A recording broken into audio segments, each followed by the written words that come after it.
ইসলামী ছাত্র শিবির আজকে সেরকম একটা জেনারেশন তৈরি করার জন্য চেষ্টা। 1977 সালে 6 ফেব্রুয়ারি থেকে আজ অবধি ইসলামী ছাত্র শিবিরের আদর্শ থেকে এক মুহূর্তের জন্য বিচ্যুত হয়। ইসলামী ছাত্র শিবিরের আহ্বান থেকে বিচ্যুত হয়নি। ইসলামী ছাত্র শিবির ছাত্রদেরকে মেধা এবং নৈতিকতার আলোকে সম্মানিত করে একটা জেনারেশন তৈরি করার চেষ্টা করছে।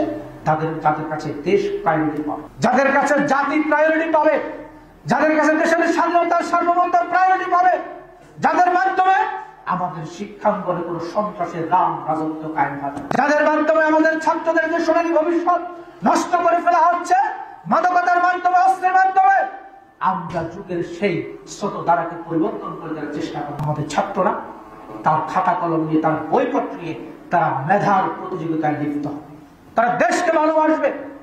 খুবই দুর্ভাগ্যজনক আজকে শিক্ষা প্রতিষ্ঠানে শিক্ষার কোন পরিবেশ, যারা রাষ্ট্র ক্ষমতায় এসেছে তাদের পৃষ্ঠপোষকতা, তাদের ছাত্র সংগঠনগুলো সেখানে অস্ত্রের প্রতিযোগিতা লিপ্ত হয়েছে, সেখানে সিট বাণিজ্য চলছে, দখলদারিত্ব চলছে, চাঁদাবাজি চলছে, মাস্তানি চলছে, ঠিকাদারি চলছে। ছাত্রদের সোনালী ভবিষ্যৎগুলো ছাত্রদের হাতে নষ্ট হচ্ছে। এই ছাত্রদের অপরাজনীতির কারণে, এই ছাত্র সংগঠনগুলো সন্ত্রাসী কার্যক্রমের কারণে আমাদের প্রিয় ভাই আপনার বাহাদকে পাকাতার জীবন দিতে হবে। বাংলাদেশের শিক্ষা প্রতিষ্ঠানগুলোতে রক্তের ধুলি আমরা সে অবস্থার পরিবর্তন সম্ভব। আমরা যদি একটা জেনারেশনকে আসলে আদর্শের আলোকে তৈরি করতে পারি, আমরা যদি রাসূলের তৈরি করে রেখে যাওয়া সেই পথ নির্দেশালোকে আমাদের এই প্রজন্মকে গড়ে তুলতে পারি, আমাদের তরুণ ছাত্রদেরকে যদি সেই আলোকে যদি আমরা উজ্জীবিত করতে পারি, অনুপ্রাণিত করতে, উৎসাহিত করতে পারি, তাহলে সময়ের ব্যবধান আমাদের এই ছাত্রদের মাধ্যমে, আমাদের যুবকদের মাধ্যমে, আমাদের কৃষকদের মাধ্যমে সেই সমাজ তৈরি হবে যেই সমাজের রাসূল বলেছে এই দিন বেশি দূরে নয়,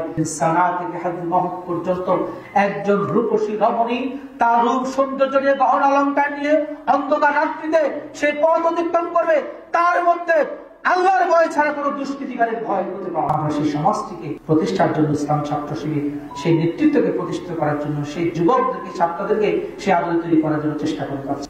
আসসালামু আলাইকুম রহমতুল্লাহ। সুপ্রিয় দর্শক, সিরাত কনফারেন্স ও সিরাত পাঠ প্রতিযোগিতা পুরস্কার প্রদান অনুষ্ঠানের আয়োজন করে ইসলামী ছাত্র শিবিরের ফেনী শহর শাখা। তো ওই অনুষ্ঠানের প্রধান অতিথি হিসেবে উপস্থিত ছিলেন বাংলাদেশ ইসলামী ছাত্র শিবিরের সাবেক কেন্দ্রীয় সভাপতি ডক্টর ফখরুদ্দিন মানিক। তো দর্শক, আপনারা জানেন যে ডক্টর ফখরুদ্দিন মানিক অসাধারণ বক্তব্য দিয়ে থাকেন। এর আগে অবশ্য এই চ্যানেলে ডক্টর ফখরুদ্দিন মানিকের ভিডিও আমি শেয়ার করিনি, হয়তো আপনারা অনেকেই শোনেনি, আজকে শোনেন, দেখেন, ভালো লাগবে। তিনি এখানে একটা অসাধারণ বক্তব্য দিয়েছেন, এই বক্তব্যটা আমার কাছে ভালো লেগেছে, এই কারণে আপনাদের সাথে শেয়ার করা।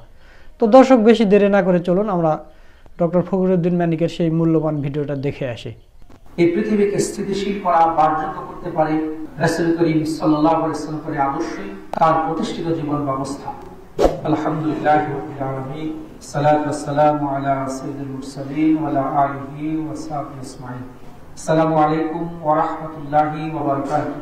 আজকে পৃথিবীর প্রত্যেকটি জনপদে, আজকে প্রত্যেকটি দেশে মানুষের মুক্তি এবং শান্তির জন্য যে স্লোগান, যে মিছিল, মানুষের কাঙ্ক্ষিত যে সমাজ ব্যবস্থা আজকে কোনোভাবেই প্রতিষ্ঠিত নয়।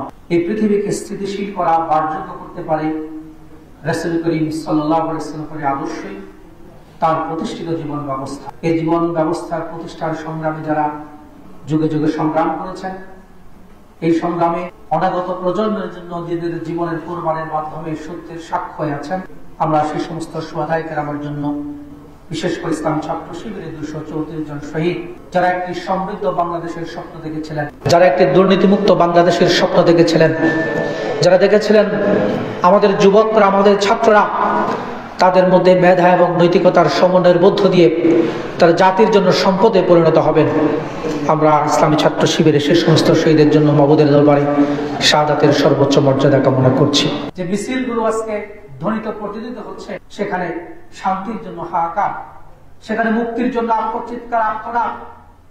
আজকে সভ্যতার সংগ্রাম, আজকে দেশে দেশে যুদ্ধ, আজকে বিগ্রহ আমাদের পৃথিবীকে অস্থিতিশীল করে রেখেছে।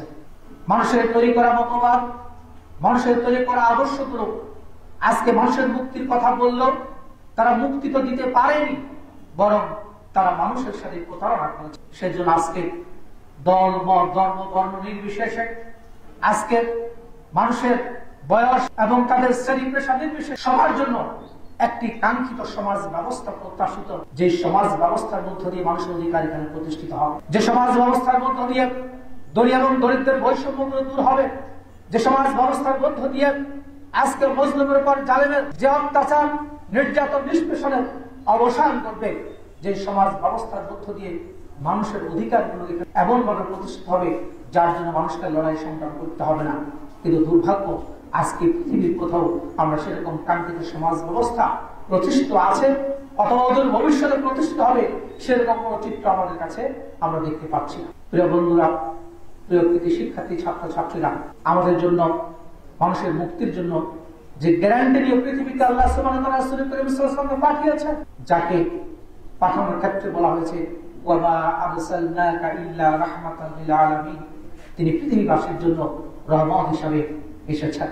তিনি তার ব্যাপারে আল্লাহ রাব্বুল আলামিন ঘোষণা করেছেন, লাকাদ কানা লাকুম ফি রাসূলিল্লাহি উসওয়াতুন হাসানাহ, যে তোমাদের জন্য রাসূল সাল্লাল্লাহু আলাইহি ওয়াসাল্লামের জীবন রয়েছে সর্বোত্তম আদর্শ। আজকে আমাদের এই জঞ্জাল বিক্ষুব্ধ অশান্ত পৃথিবীকে যদি স্থিতিশীল করতে হয়, যদি পৃথিবীকে বাসযোগ্য করতে হয়, মানুষের অধিকারকে এখানে প্রতিষ্ঠিত করতে হয়, আজকের গণতন্ত্র মানব অধিকার যদি এখানে প্রতিষ্ঠিত করতে হয়, তাহলে দুনিয়ার তৈরি করা কোন মানুষের আদর্শ দিয়ে, কোন ব্যক্তির আদর্শ দিয়ে, ব্যক্তির চরিত্র দিয়ে, দুনিয়ার মানুষের মন করা কোন রাষ্ট্র ব্যবস্থা দিয়ে এই পৃথিবীকে স্থিতিশীল করা সম্ভব নয়, এক্সেপ্ট রাসূল করিম সাল্লাল্লাহু আলাইহি ওয়াসাল্লাম আদর্শ, কোরআনের সেই বিধিবিধানকে প্রতিষ্ঠিত করা ছাড়া। কারণ এটি আমাদের কাছে প্রমাণিত, আমাদের কাছে প্রতিষ্ঠিত। রাসূল করিম সাল্লাল্লাহু আলাইহি ওয়াসাল্লাম যে সমাজ ব্যবস্থা এসেছিলেন, যে সমাজকে আইয়ামে জাহিলিয়াতের যুগ বলা হতো, বড় বড় অসভ্যতা যেখানে তার সমাজের রন্ধ্রে রন্ধ্রে ছিল, সেখানে মদ ছিল, জুয়া ছিল, মাদকতা ছিল, অশ্লীলতা ছিল, ব্যয়াপনা ছিল, গোত্রে গোত্রের যুদ্ধ সংঘাত ছিল। সেখানকার মানুষগুলোর মধ্যে তাদের রক্তের মধ্যে যুদ্ধ বিগ্রহ এমন লেগেছিল যে বছরের পর বছর সেখানে যুদ্ধ লেগে থাকে। পড়ছিল একজন লেখক পিকে হিট্টি, ফিলিপ করি Hittite, the history of Arab, সেই বইতে উল্লেখ করেছেন যে তাদের একটি গোত্র বনুবর এবং বনু তাগলিব নামক দুটি গোত্র প্রায় 40 বছর অধিকার পর্যন্ত তারা যুদ্ধ করেছে, কিন্তু তারা কোনো মীমাংসা আসতে পারে। তাদের মধ্যে কুসংস্কার এমন ভাবে চেপে বসেছিল, আমরা সেই সমাজ ব্যবস্থার দিকে তাকালে দেখি তারা দারিদ্রতার আশঙ্কায় নিজেদের কন্যা সন্তানকে জীবন্ত তারা কবর দিত। এরকম একটা সমাজের মধ্য দিয়ে রাসূল করিম সাল্লাল্লাহু আলাইহি ওয়াসাল্লাম তিনি সেই সমাজের মানুষগুলোকে আহ্বান করেছেন, সে সমাজের মানুষগুলো ডেকে বলেছেন, ইয়া সাবাহা ক্বালু লা ইলাহা ইল্লাল্লাহ লাআল্লাকুম তুফলিহুন। এই বক্তব্যটি দেওয়ার আগে সে সমাজের মানুষের কাছে তার ব্যক্তির চরিত্র দিয়ে অত্যন্ত আলামী সাদিক হিসেবে পরিচিত ছিলেন। তিনি তাদেরকে ডেকে বলেছেন, আমি যদি বলি আজকে পাহাড়ের পিছনে একটি শত্রু বাহিনী অপেক্ষা করছে তোমাদেরকে শেষ করে দেওয়ার জন্য, তোমরা কি আমার কথা বিশ্বাস করো? তারা বলেছেন, হে বাহাদুর ইবনে আব্দুল্লাহ, তুমি আমাদের প্রতি আলামী সাদিক হিসেবে পরিচিত, তুমি কখনো মিথ্যা বলনি, তো মিথ্যা বলো না, মিথ্যা বললেও না, আমরা অবশ্যই তোমাদের কথা বিশ্বাস করি। তিনি যখন তাদেরকে বলেছেন, তোমরা যে দেব দেবীর পূজা করো, তোমরা যে মূর্তিগুলোর পূজা করো, সেখান থেকে ফিরে আসা এক আল্লাহর দাসত্বকে স্বীকার করো, আল্লাহ ছাড়া কোনো মাবুদ নেই, কোনো উপাস্য নেই, তোমরা সফলতা লাভ করবে। আমরা জানি সেদিন মক্কার মানুষগুলো রাসূলের আহ্বান তারা সেদিন সেভাবে সাড়া দেয়। তারা রাসূলের বিরুদ্ধে ষড়যন্ত্র করেছে, মিথ্যাচার করেছে, অপমান দিয়েছে, কবি বলেছেন, জাদুকর বলেছেন, এবং চূড়ান্ত পর্যায়ে রাসূল করিম সাল্লাল্লাহু আলাইহি ওয়াসাল্লামকে তারা হত্যার জন্য ষড়যন্ত্র। আল্লাহ রাসূল রাহমাতুল লিল আলামিন দয়ার সাগর তিনি দাওয়াত দেওয়ার তায়েফের ময়দানে গিয়েছিলেন। সেই তায়েফের মানুষগুলোকে তিনি যখন আহ্বান করেছেন, তায়েফের সমস্ত দুষ্ট মানুষগুলোকে তার পিছনে লেলিয়ে দেওয়া হয়েছিল, তাকে আঘাতে আঘাতে জর্জরিত করা হয়েছে, তার সমস্ত শরীরকে ক্ষতবিক্ষত করা হয়েছিল, তার শরীর থেকে রক্তগুলো পড়ে পড়ে তার জুতো পায়ের সাথে এমন আটকে গিয়েছিল, সেটি খোলার মতো শক্তি ছিল। তার এই দুর্দশাগ্রস্ত অবস্থায় ফেরেশতা এসে বলেছেন, ইয়া রাসূলুল্লাহ, আপনি যদি আহ্বান করেন, আপনি যদি বলেন, তাহলে এই তায়েফের মানুষগুলোকে যদি পাহাড় একত্রিত করে আমরা শেষ করে দেব, তারা আপনার যে অন্যায় অত্যাচার। রাহমাতুল লিল আলামিন সেদিন বলেছেন, এদেরকে ক্ষমা করে দাও, এদেরকে যদি শেষ করে দেওয়া হয় তাহলে তাদের কাছে দাওয়াত দিব, কার কাছে আর ইসলামের দাওয়াতকে পৌঁছাবো।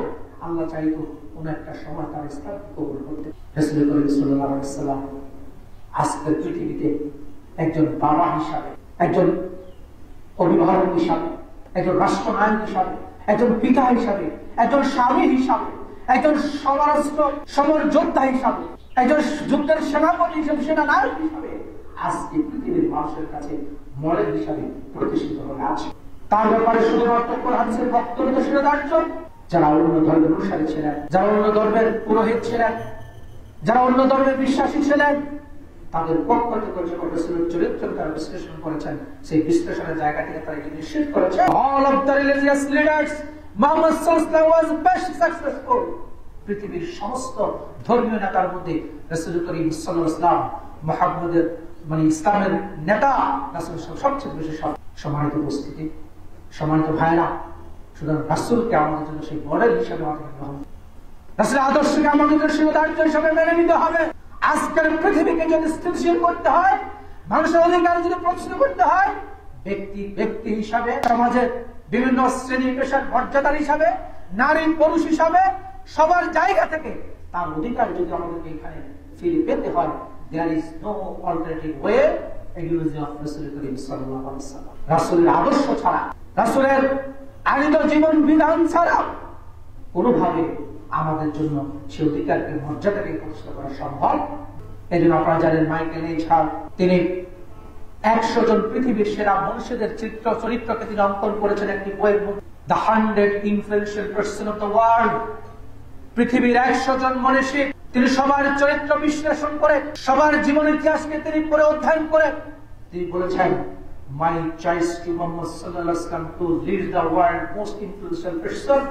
আমার এই চিত্র, আমার ইতিহাস, আমার অভিজ্ঞতা, আমার জ্ঞান, আমার গবেষণা 100 জন পৃথিবীর সেরা মানুষদের পক্ষ থেকে রাসূল করিম সাল্লাল্লাহু আলাইহি ওয়াসাল্লামকে শীর্ষে, সবার শীর্ষে রাখার ব্যাপারে সিদ্ধান্ত নিতে আমাকে বাধ্য করেছে। এটা হয়তো আমার পাঠক যারা ভবিষ্যতে যারা পড়বেন তাদের কথা আতঙ্কিত করে উদ্বেগের মধ্যে ফেলবে, তারা উৎফুল্লিত হবে। আর আমি দেখেছি he is only man in the story. রাসূল করিম সাল্লাল্লাহু আলাইহি ওয়াসাল্লাম ইতিহাসের সবচেয়ে একমাত্র ব্যক্তি who was successful both religious and secular life, ধর্মীয় এবং বৈশ্বিক জীবনে আমি তার মতো সফল, তার মতো কল্যাণকারী, তার মতো মানুষের কষ্টকে উপলব্ধিকারী, তার মতো একজন সংস্কারক আমি আর কোন একজন ব্যক্তিকে খুঁজে পাই। তিনি হচ্ছেন মুহাম্মদ রাসূলুল্লাহ। সম্মানিত ভাইরা, সম্মানিত উপস্থিতি, আজকের আমাদের এই আলোচনার মূল উদ্দেশ্য হচ্ছে, এই পাঠের মূল উদ্দেশ্য হচ্ছে যে আমরা পৃথিবীকে যদি গড়তে হয়, এই পৃথিবীকে যদি আমাদের মতো করে তৈরি করতে হয়, এই পৃথিবীকে যদি মানুষের জন্য ইনসাফ কল্যাণের ফুলগো দ্বারা সব থেকে প্রবাহিত করতে হয়, তাহলে রাসূলের আদর্শের বিকল্প কোন পথ পদ্ধতি দিয়ে এই পৃথিবী সৃষ্টি করে।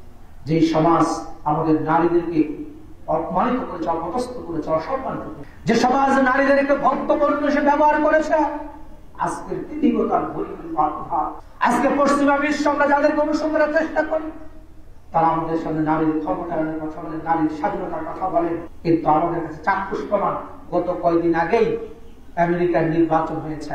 কামালা হ্যারিস একজন মহিলা, এর আগে বারাক ওবামার সাথে হিলারি ক্লিন্টন নির্বাচন করেছে, কিন্তু পশ্চিমা বিশ্ব যারা নারীর ক্ষমতায়নের কথা বলছেন, নারীর মর্যাদার কথা বলছেন, তারা আজও পর্যন্ত কোন নারীকে তাদের সেখানে প্রেসিডেন্ট হিসেবে নির্বাচন করে, অথচ তারাই আমাদের সামনে বলছেন যে নারীদের ক্ষমতায়নের কথা। হিলারি ক্লিন্টন যেমন ফেল করেছেন, কয়েকদিন আগে ডোনাল্ড ট্রাম্পের মতো অর্ধ পাগল, আজকে পৃথিবী যাকে একজন বদ্ধ পাগল হিসেবে চিনে, তাকে তারা চুজ করেছে, তাকে তারা বেছে নিয়েছে, কিন্তু কমলা হ্যারিসকে তারা বেছে নেয়। সুতরাং পশ্চিমা যারা আমাদেরকে নারীর ক্ষমতায়নের কথা, নারীর স্বাধীনতার কথা বলেন, আমরা বলতে চাই ইসলাম নারীদেরকে যে মর্যাদা দিয়েছে, একজন মেয়ে হিসাবে, একজন স্ত্রী হিসাবে, একজন বোন হিসাবে, একজন মা হিসাবে, দুনিয়ার কোন ব্যবস্থাই নারীদেরকে অতটুকু সম্মানে প্রতিষ্ঠিত করতে পারবে। আমরা যদি রাসূল করিম সাল্লাল্লাহু আলাইহি ওয়াসাল্লামের স্ত্রীর দিকে তাকাই, তার সবচেয়ে বড় পরামর্শ ছিল তার স্ত্রীরা, তার কঠিন দিনের সবচেয়ে বড় আশ্রয় তার স্ত্রী খাদিজা রাদিয়াল্লাহু আনহা।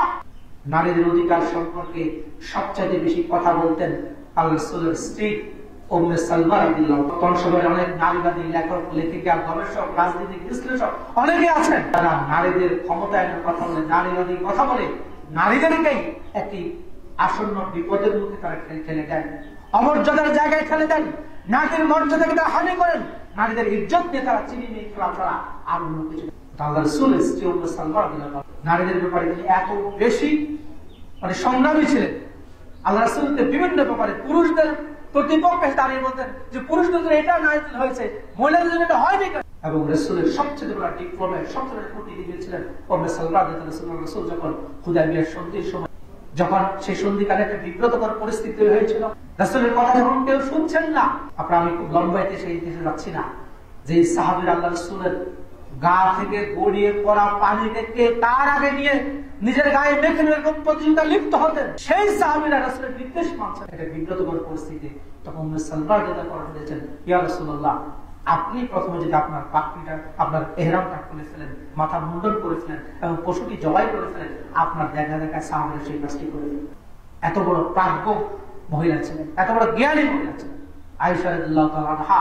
পৃথিবীর শ্রেষ্ঠ একজন শিক্ষক, অসংখ্য সাহাবীদের উস্তাদ তিনি, হাজার হাজার হাদিসের বর্ণনাকারী তিনি, রাসূলের সবচেয়ে স্ত্রীদের মধ্যে প্রিয়তম স্ত্রী এবং রাসূলের সবচেয়ে কষ্টকর সময়ে নির্ভরতম ব্যক্তি ছিলেন আয়েশা রাদিয়াল্লাহু তাআলা। তার মর্যাদা থেকে আল্লাহ সুবহানাহু ওয়া তাআলা তাকে দিয়েছেন। আমরা বলতে চাই, আজকে অত্যন্ত পরিকল্পিতভাবে আমাদের নারীদেরকে যে কথাগুলো বলা হয়, এগুলো আমাদের দীর্ঘদিনের তৈরি করা আমাদের পারিবারিক রক্ষণশীলতা বন্ধ, পারিবারিক ঐতিহ্য, আমাদের মর্যাদাকে এখানে নষ্ট করে দেয়া, ধ্বংস করে দেওয়ার ষড়যন্ত্র অংশ হিসেবে আমাদের কথাগুলো বলা হয়। ইসলাম যে মর্যাদা আমাদের বোনদেরকে দিয়েছে, আমাদের ভাইদেরকে দিয়েছে, আমাদের স্ত্রীদেরকে দিয়েছে, সেটি যদি আজকে আমাদের বোনেরা মায়েরা জানতে পারতেন, তাহলে তারা এটাকে প্রতিষ্ঠা করার জন্য তারা রাজপথে সে লড়াই সংগ্রাম। প্রিয় ভাইরা, আমরা আজকের এই সমাজ ব্যবস্থায়, আজকের এই কথা প্রতিবন্ধময় যে সমাজ, যে সমাজের মধ্যে মানুষের কোনো অধিকার নেই, যে সমাজের মধ্যে নগ্নতা, ব্যয় করা, অশ্লীলতা, যে সমাজের মধ্যে মানুষের কোনো স্বাভাবিক জীবনযাত্রার কোনো গ্যারান্টি নেই, যে সমাজের মধ্যে ধনী এবং দরিদ্রদের বৈষম্য ক্রমান্বয়ে বেড়ে চলছে, যে সমাজের মানুষের স্বাভাবিক জীবনযাত্রার গ্যারান্টি নিশ্চিত করা হচ্ছে না, আমাদের যদি সে সমাজ পরিবর্তন করতে হয়, রাসূলের আদর্শের বিকল্প কোনো পদ্ধতি দিয়ে সে সমাজ পরিবর্তন করা সম্ভব। আমরা যদি একটা জেনারেশনকে রাসূলের আদর্শের আলোকে তৈরি করতে পারি, আমরা যদি রাসূলের তৈরি করে রেখে যাওয়া সেই পথ নির্দেশালোকে আমাদের এই প্রজন্মকে গড়ে তুলতে পারি, আমাদের তরুণ ছাত্রদেরকে যদি সেই আলোকে যদি আমরা উজ্জীবিত করতে পারি, অনুপ্রাণিত করতে, উৎসাহিত করতে পারি, তাহলে সময়ের ব্যবধান আমাদের এই ছাত্রদের মাধ্যমে, আমাদের যুবকদের মাধ্যমে, আমাদের কৃষকদের মাধ্যমে সেই সমাজ তৈরি হবে, যেই সমাজের রাসূল বলেছেন এই দিন বেশি দূরে নয়, সানা থেকে হাজর মহক পর্যন্ত একজন রূপসী রমণী তার রূপ সৌন্দর্য নিয়ে, গহনা অলংকার নিয়ে অন্ধকার রাত্রিতে সে পথ অতিক্রম করবে, তার মধ্যে আল্লাহর ভয় ছাড়া কোনো দুষ্কৃতিকারের ভয় করতে পারে। আমরা সেই সমাজটিকে প্রতিষ্ঠার জন্য ইসলাম ছাত্র শিবির সেই নেতৃত্বকে প্রতিষ্ঠা করার জন্য, সেই যুবকদেরকে, ছাত্রদেরকে সেই আদল তৈরি করার জন্য চেষ্টা করে যাচ্ছে। আজকের এই পাঠ প্রতিযোগিতা আমাদের উদ্দেশ্যের বাহিরে নয়। তাই আমি বলতে চাই, আসুন আমরা আমাদের নিজেদেরকে সেই ছাঁচে সিফাতুল্লাহ ওয়া মান আহসানু মিনাল্লাহি সিফাতান, আল্লাহর রং ছাড়া উত্তম কোনো রং হতে পারে না। একজন মুসলমানের জন্য, ইমানদারের জন্য এই রংটাকে ধারণ করেছে আমাদের জন্য। আমরা সেই আদর্শকে ধারণ করি, আমরা সেই আদর্শকে লালন করি, আমরা সেই সমাজ ব্যবস্থাকে বিনির্মাণের জন্য চেষ্টা করি। ঐতিহাসিক জীবন খুব সুন্দর একটা কথা বলেছেন। তিনি বলেছেন, আজকের জঞ্জাল বিক্ষুব্ধ পৃথিবী, এটিকে যদি সত্যি মানুষের জন্য পাঠযোগ্য করতে হয়, তাহলে মুহাম্মদ সাল্লাল্লাহু আলাইহি ওয়াসাল্লামের মতো একজন লিডার, একজন নেতা ছাড়া এই পৃথিবীর অবস্থা গতি পরিবর্তন করা সম্ভব। তিনি তার বক্তব্যে বলেছেন, if all the world was to be united under one man, আজকে পৃথিবীকে যদি একজন নেতার নেতৃত্বে যদি একত্রিত করা যায়, if all the world was to be united under one man, Muhammad sallallahu alaihi wasallam would have been a best fitted man to lead the people of their various creeds, dogmas, ideas, the peace and happiness. শান্তি এবং সমৃদ্ধির দিকে যদি মানুষের যাবতীয় চাহিদা, আকাঙ্ক্ষা, সমস্যা সমাধানকে দূরীভূত করে যদি সত্যি সমৃদ্ধি এবং শান্তি দিতে হয়, তাহলে মুহাম্মদ সাল্লাল্লাহু আলাইহি ওয়াসাল্লাম would have been a best fitted man. তিনি হচ্ছেন সব দিক থেকে পারফেক্ট একজন ব্যক্তি, তিনি হচ্ছেন সব দিক থেকে পারফেক্ট একজন নেতা।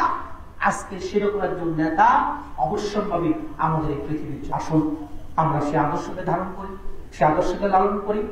শুধুমাত্র একটি পাঠ প্রতিদিনের মধ্য দিয়ে আমাদের পড়াশোনাকে সীমাবদ্ধ না রেখে আমার জ্ঞানকে সমৃদ্ধ করার চেষ্টা করি রাসূলের জীবন আদর্শের মাধ্যমে। আমাদের জ্ঞানকে আরো বেশি প্রসারিত করি আল কোরআন এবং আল হাদিসের আলোকে। এর আলোকে যদি আমরা একটি জাতি, একটি জেনারেশন, একটি প্রজন্ম তৈরি করতে পারি, গড়ে তুলতে পারি, আজকের সময়ের ব্যবধানে অত্যন্ত বাস্তবিকভাবে রাজপথ থেকে যে স্লোগান আমাদের ছাত্রদের পক্ষ থেকে এসেছে, we want justice, we demand justice, আমরা ন্যায় বিচারের প্রত্যাশা করি, আমরা ন্যায় বিচার চাই। আর সেই ন্যায় বিচারটি প্রতিষ্ঠিত হবে কোরআন এবং সুন্নাহ যদি আমাদের রাষ্ট্রীয় সংবিধানে সংযোজিত হয়, কোরআন এবং সুন্নাহ যদি আমার রাষ্ট্র পরিচালনার বিধিবিধান হিসেবে নির্ধারিত হয়। অন্য কোনো মুখরোচক বলে দিয়ে, বক্তব্য দিয়ে, অথবা পাশ্চাত্যের কোনো গণতান্ত্রিক স্লোগান দিয়ে, পাশ্চাত্যের কোনো মুখরোচক স্লোগান দিয়ে আমাদের এই সমাজের পরিবর্তন। আল্লাহ সুবহানাহু ওয়া তাআলা রাসূলকে এই নির্দেশনা দিয়েছেন, ওয়ালাকাদ আরসালনা রাসূলানা বিল বায়িনাতি ওয়া আনজালনা মাআহুমুল কিতাবা ওয়াল মিজান লিয়াকুমান নাসু বিল কিসত। তরুণরা আমাদের ছাত্রদের স্লোগান তুলেছে, আমরা ইনসাফ চাই, আমরা জাস্টিস চাই, আমরা ন্যায় বিচার চাই, আমরা মানুষের অধিকার এখানে প্রতিষ্ঠিত হতে চাই, করতে চাই, মানুষের মধ্যে থেকে বিরামের দূর করতে চাই। আল্লাহ সুবহানাহু ওয়া তাআলা রাসূলকে নবী রাসূল পাঠানোর উদ্দেশ্য বলছেন, তাদেরকে আমি সুস্পষ্ট দলিল দিয়েছি, তাদেরকে কিতাব দিয়েছি, তাদেরকে মিজান দিয়েছি, ন্যায় দণ্ড, যার মূল উদ্দেশ্য যেন তারা মানুষদের মধ্যে ইনসাফটাকে এখানে প্রতিষ্ঠিত করতে পারে। ইসলামী ছাত্র শিবির আজকে সেরকম জেনারেশন তৈরি করার জন্য চেষ্টা। 1977 সালে 6 ফেব্রুয়ারি থেকে আজ অবধি ইসলামী ছাত্র শিবিরের আদর্শ থেকে এক পর্যন্ত যেন বিচ্যুত হয়। ইসলামী ছাত্র শিবিরের আহ্বান থেকে বিচ্যুত হয়নি। ইসলামী ছাত্র শিবির ছাত্রদেরকে মেধা এবং নৈতিকতার আলোকে সম্মিলিত করে একটা জেনারেশন তৈরি করার চেষ্টা করছে।